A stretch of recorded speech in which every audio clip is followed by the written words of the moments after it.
Yes, everybody. Russ and the West End Network. Hope you're safe and well. Hope your Tuesday is going swimmingly. Now, what could not be going swimmingly is the summer transfer window in terms of the window itself. And there's some new rules that are being discussed and new contract lengths and things like that. One affecting the summer transfer window and a new rule coming into place in the next season, which will affect us on the pitch as well. So I thought I'd cover both of them today, but the impending one being the summer transfer window. And there being changes potentially to how that is handled this summer. And it's all because of the Club World Cup. It's very confusing. So we're going to go through that in a bit more detail. But in essence, it's going to be a potential to be a major shake-up coming to the Premier League transfer window this summer. And it's complicated. It's complicated. And it's because of the FIFA World Club Cup.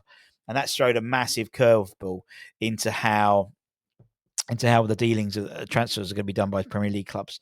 And the Premier League might be forced into actually running 2 transfer windows instead of 1 this summer. But we'll break it all down. Here's a dealio. So normally, obviously, the transfer window runs from mid-June through to the end of August. But this year, FIFA's decided to open a special early transfer window from the 1st of June to June the 10th, just for clubs competing in the Club World Cup. So that means the likes of City and Chelsea can sign players from the 1st of June and also extend contracts before the tournament kicks off on the 14th of June, which sounds a bit unfair, doesn't it? Let's be honest. And several Premier League clubs also think so. The likes of us, Newcastle, Man United, Villa, these clubs, we don't want to be left out of any action. Particularly the likes of Chelsea and City can buy players before technically we could buy players. It doesn't seem right, does it?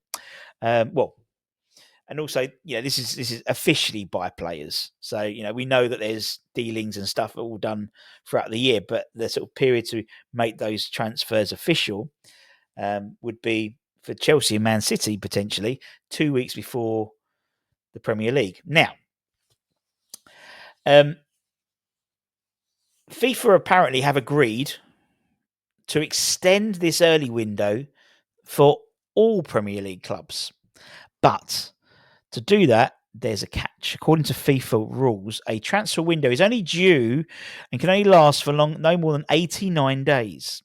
So if the Premier League does open its window earlier and keeps it straight all through to August, we'll have to shut it earlier than usual, which I don't think is a bad thing for the Premier League because actually, once you finish, what always used to tend to happen was they come in and then there's a couple of good players who've had a good first couple of weeks in August and they might get sold before it shuts at the end of August. It could mean at the start of August, the window shuts and that's your squad until January. That's not a bad thing. However, the flip side is that's only for the Premier League. So it would leave ourselves potentially open for other European countries rather, the Saudi Pro League, people like that, to pinch players off us, with no returns, so to speak, because our window would be closed, where others will still be open. So that could spell disaster potentially for some clubs. So again, to counter argument that, the Premier League are thinking at the moment, openly discussing the idea of opening the window from the 1st of June, closing it when the Club World Cup starts, then reopening it after the Club World Cup finishes. So in essence, there'll be like a 2-week period where in June you can't technically buy anyone. It's not confirmed yet, but that would be the most likely solution. It would make most sense, I think. But there's even more complications as well, because FIFA is also allowing a special 2-week contract extension for players whose deal expires on June the 30th. So lots of Kevin De Bruyne, Kimmich, Alonso Davies, Luka Modric, they can carry on. They could, in theory, be playing in the Club World Cup while technically out of contract. So they've allowed for a special 2-week contract extension for those players.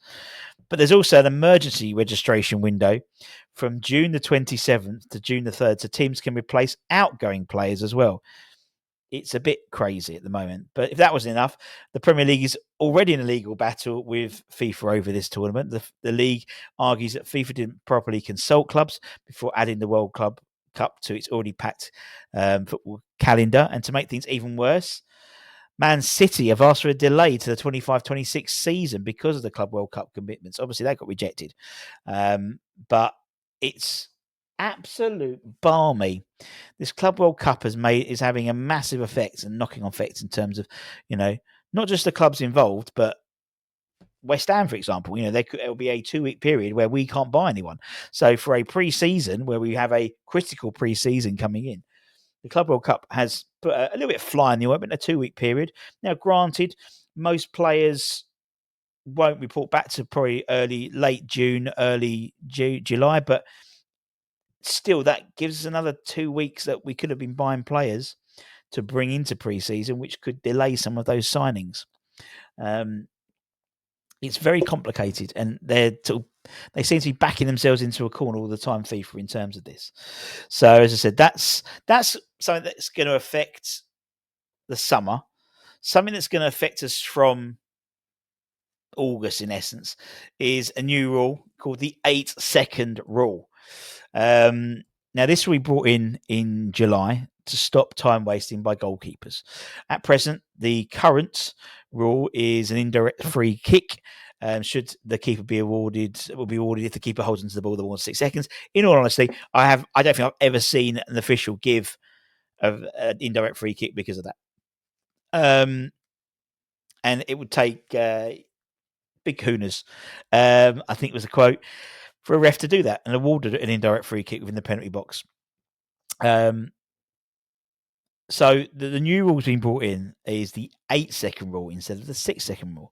But the awarded team would be awarded a corner as a result of a goalkeeper not releasing the ball within 8 seconds.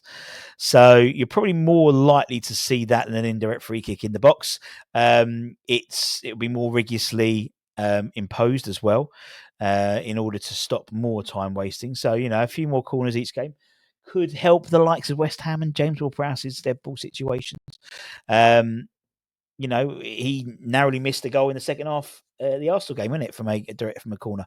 So for West Ham, it could help us. According to the BBC website, it's hoped the new law will lead to a reduction in time wasting. It's already been trialled in 400 games, over 400 in 3 competitions, including the Premier League 2. I think it was in Malta as well. It was trialled as well, and somewhere else.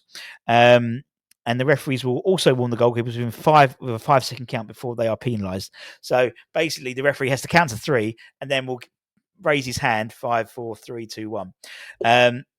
Let's see what happens. The idea of I could see it being implemented more so than necessarily indirect free kick. I always find it a bizarre thing that sort of 6-second rule never really took off. Same as a 10-yard rule. I'd love them to bring that back as well, for dissent and time wasting and kicking the ball away and stuff. Well, just I did it in rugby quite a lot, and I just think it really works. So not only will we have to watch out for the new transfer window potential 2-week holiday in June, but we have to keep an eye on the old 8 seconds with Fabianski and Areola, maybe a new goalkeeper that comes in to West Ham. But a little bit different, giving an idea of what's going to be coming up in terms of that. So obviously at the moment they're trialing the semi-automatic offsides at the moment. That was started this weekend, wasn't it? Weekend just gone in the FA Cup. So yeah. All new rules in place. Are you happy? Are you happy about the 8-second rule? Let me know in the comments below. Until next time, my friends, take care, stay safe, stay warm, stay humble, keep the faith, and come on, you bloody Irons.